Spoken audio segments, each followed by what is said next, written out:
Bonjour à vous toutes et à vous tous les amis et bienvenue sur ma chaîne Le Petit Sorcier. Aujourd'hui on se retrouve pour une nouvelle vidéo, pour une présentation d'un livre. Oui, un livre, encore un livre.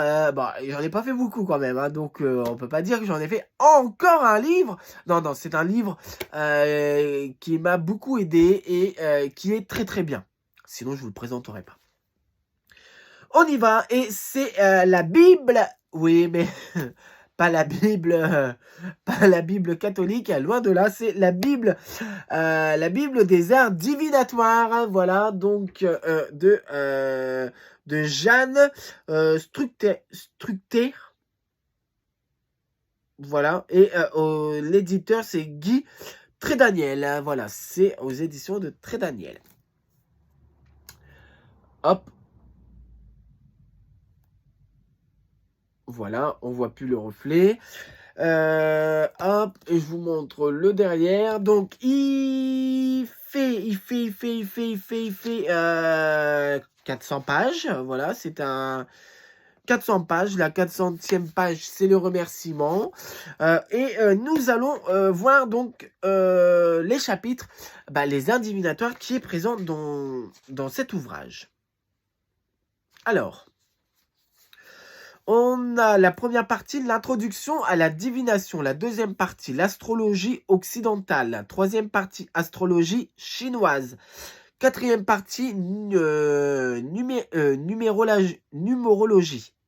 Cinquième partie, le tarot. Sixième partie, carte à jouer. Septième partie, la chiromancie. Huitième partie, le yinking.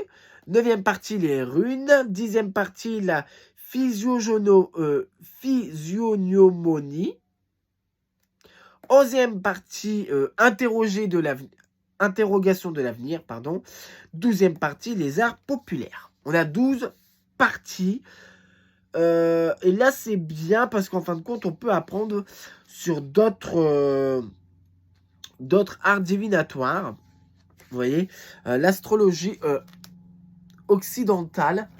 Et là, on en prend quand même pas mal de choses. Surtout, donc là, vous avez Scorpion, Sagittaire, vous avez tous les signes astrologie. Et puis, ça explique un peu ce qui veut dire. C'est vraiment pas mal. Moi, par exemple, notre partie qui m'a intéressé le plus, c'est... Il y en a deux. C'est le tarot, bien sûr, et les runes. Donc, on va aller déjà au tarot. 134. Voilà, le tarot, cinquième partie. Le tarot. Et là, là, voilà, comment fonctionne le tarot. Donc là, vous avez une petite explication. C'est pas énorme, mais c'est toujours bien. Voilà, choix du moment de la lecture. Une lecture est-elle toujours juste? Pratiquer une lecture. Ça, on va y revenir dans une prochaine vidéo. Alors, je sais pas quand, peut-être pour le mois de décembre. Novembre-décembre. C'est est-ce que les cartes ont toujours raison? Ça, c'est une question qu'on m'a demandé. Alors, un ami m'a demandé. Cet ami m'a dit, mais pourquoi tu pratiques ça? Est-ce que tu y crois? On peut pas. Les cartes ne peuvent pas être justes. Et moi, je lui ai répondu, les cartes n'ont pas toujours raison. Ça, c'est une évidence. On ne peut pas dire que les cartes ont toujours raison. Mais les cartes nous aident à améliorer la journée qu'on va passer, la semaine qu'on va passer. Par exemple, moi, je fais mes tirages à 3-4 le matin, l'après-midi et le soir. Puis, en plein mois quand je le fais le matin, en début de soirée, paf, je me rappelle ce que la carte du soir m'a dit, et puis, j'essaye de faire en fonction de ce qu'elle m'a préconisé. C'est une préconisation pour moi. Et c'est pas plus bizarre que quelqu'un qui croit en Dieu. Hein. Ah bah non. Pour moi, en tout cas, non. Bon, donc voilà, ça sera un sujet de vidéo qu'on pourrait avoir. Hein. Est-ce que les cartes ont-elles toujours raison? Mais il faudrait que je travaille quand même dessus avant de la faire, parce que j'ai pas envie de raconter des conneries quand même. Mais on va faire cette vidéo, on va la faire. Donc du coup, donc une lecture est-elle toujours juste, hein? Là vous avez un petit paragraphe, voilà, un petit paragraphe. L'arcane majeur et l'arcane mineur, voilà, le fou. Donc là vous avez tout, hein. Par exemple, allez, on va voir la force, hein. La force, cette lame incite l'individu à faire l'impossible, l'assurant qu'il réussira. La tâche sera plus facile qu'il le pense.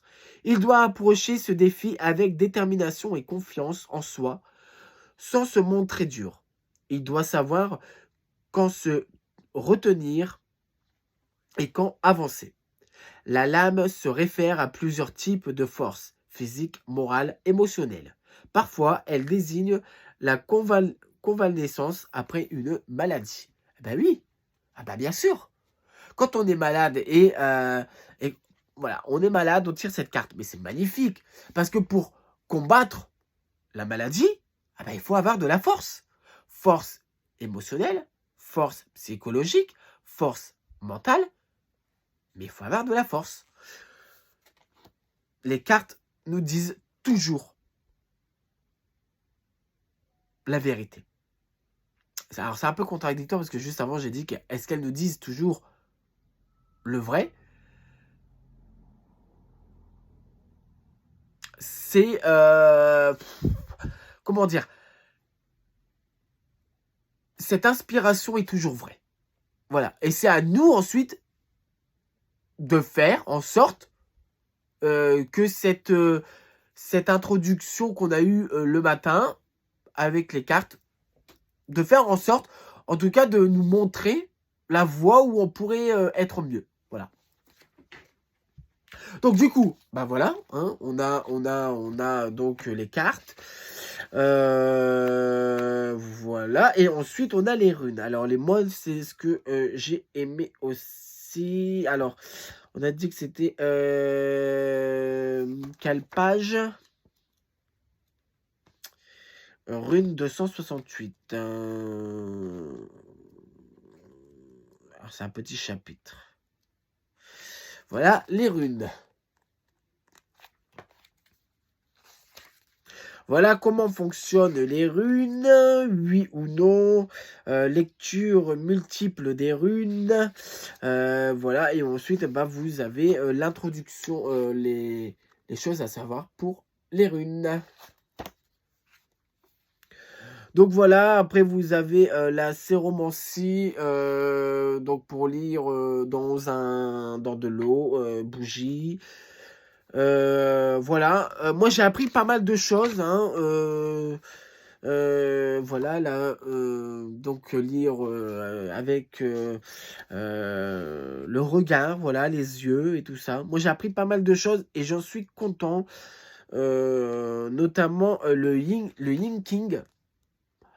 Ça a l'air super bien, quoi, le Yin King. Vraiment, hein, ouais, ça a l'air bien, quoi. Alors, c'est top. Après, ça va pas au fond de la pensée, mais je pense que de toute façon, c'est pas fait pour. Ça, c'est fait pour apprendre les différences arts divinatoires. Voilà, c'est une introduction à d'autres arts divinatoires. Et bien sûr, s'il y a un art divinatoire qui nous intéresse là-dessus, il faut approfondir ensuite avec des ouvrages spécifiques sur l'art divinatoire. Et puis c'est comme ça après qu'on apprend. Mais ça, c'est un première approche et c'est pas mal, puisque il y a pas mal de choses à savoir. Bah voilà les amis, c'est fini pour aujourd'hui. On se retrouve très prochainement pour de nouvelles vidéos. N'oubliez pas de vous abonner à la page Facebook, Le Petit Sorcier YouTube, à vous abonner à la chaîne YouTube et d'activer la petite cloche de notification. Et je remercie à tous les nouveaux abonnés qui se sont abonnés à ma chaîne YouTube. Et nous, on se retrouve très prochainement pour de nouvelles vidéos. Je vous souhaite une agréable journée ou soirée, tout dépend quand est-ce que vous regardez cette vidéo. Et on se retrouve très prochainement. À très bientôt les petits sorciers et sorcières.